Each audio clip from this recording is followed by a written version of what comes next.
मुलायम सिंह यादव की पहली जयंती और इस मौके पर जो सभा हुई इसका मैनपुरी में क्या असर पड़ेगा। नितिन आपके पास आ रहे हैं क्योंकि सेंटीमेंट्स की बात हो रही है। ये जो जयंती समारोह मनाया गया, नेताजी को श्रद्धांजलि लोगों ने दी, क्या इसका भी इम्पैक्ट पड़ता हुआ दिख रहा है? जो लोग वहां पहुंचे या जो नहीं पहुंचे वो क्या कह रहे हैं? देखिए बिल्कुल, देखिए मुलायम सिंह का और मैनपुरी की जनता का जो भावनात्मक लगाव था, ये बात बिल्कुल 100% तय है। देखिए संवेदना और कहा जाए सहानुभूति और विकास के नाम पर समाजवादी पार्टी लोगों को अप्रोच कर रही है। और आज श्रद्धांजलि सभा थी, पहली जयंती थी, नेताजी का ही नाम पूरा गूंजा रहा। लेकिन जो मैं आपको एक बार हॉल दिखाना चाहूँगा, लेकिन जिस तरह से जो उम्मीद थी ये हॉल पूरी तरह से कहा जाए कार्यकर्ताओं से भर जाएगा, वैसा हॉल नहीं था। 300-400-500 लोग ही सभा में थे। ज़्यादातर स्कूली बच्चों ने इस हॉल को भरा। अब इसके क्या पॉलिटिकल मायने हैं, लोग अलग अलग निकाल सकते हैं, या लोगों को इसके लिए इस आज की पहली जयंती के लिए इन्फॉर्मेशन दी गई थी या नहीं दी गई थी, या इसके पीछे वजह है कि लोग नहीं पहुंचे, क्या वजह है, अलग अलग इसके नेतार्थ हैं। लेकिन ये बात है कि सिंपैथी फैक्टर है और इस पूरे इलेक्शन में।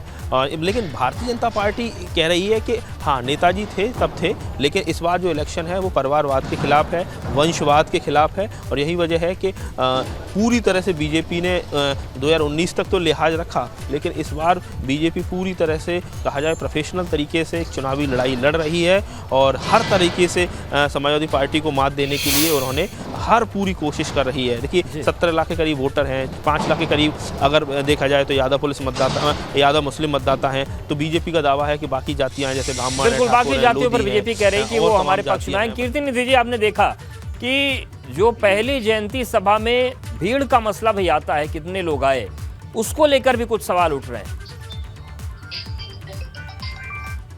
देखिए भीड़ का जहां तक सवाल है, उत्तर प्रदेश के सभी जनपदों में और मैं कहता हूं मैनपुरी के सभी विधानसभाओं में कार्यक्रम अपने अपने स्तर से कार्यकर्ताओं ने रखा। और मैं ये बात मानने को तैयार नहीं कि भीड़ नहीं थी।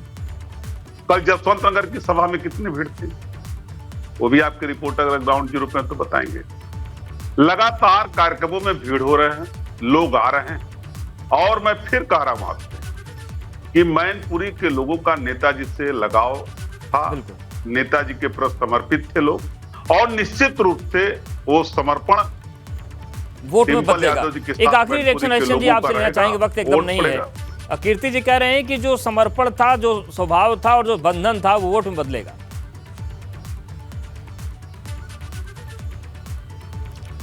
ये तो 8 दिसंबर को पता लगेगा, लेकिन मैं दावे के साथ कह सकता हूं जो मैनपुरी की जनता जनार्दन की पल्स है और जिस तरह से विकास और सुशासन को लेकर के जनता जनार्दन के अंदर उत्साह है, भारतीय जनता पार्टी नेतृत्व के प्रति जो उत्साह है वो परिणाम में कन्वर्ट होगा। और भारतीय जनता पार्टी का जो प्रत्याशी है रघुराज साक्य, जो वहाँ से भारतीय जनता पार्टी के प्रत्याशी हैं, वो एक बड़ी विजय दर्ज करेंगे, बड़ी जीत दर्ज करेंगे।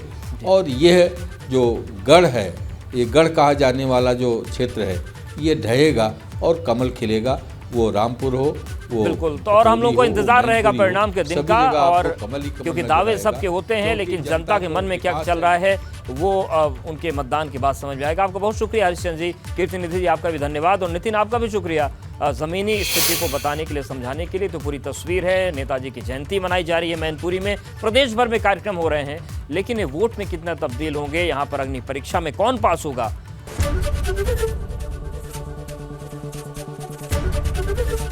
एबीपी गंगा, खबर आपकी, जुबान आपकी।